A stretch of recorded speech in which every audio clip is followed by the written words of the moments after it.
อะไรลูกร้องเยอะเอานี่มันนอนอยู่นี่นี่มันไม่สนใจมันนอนอยู่นี่นี่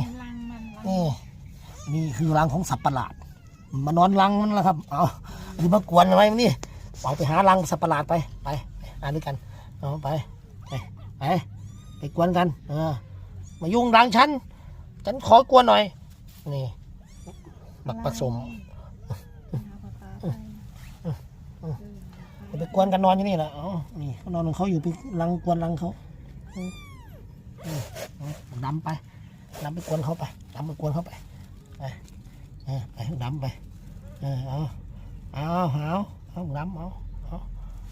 นอน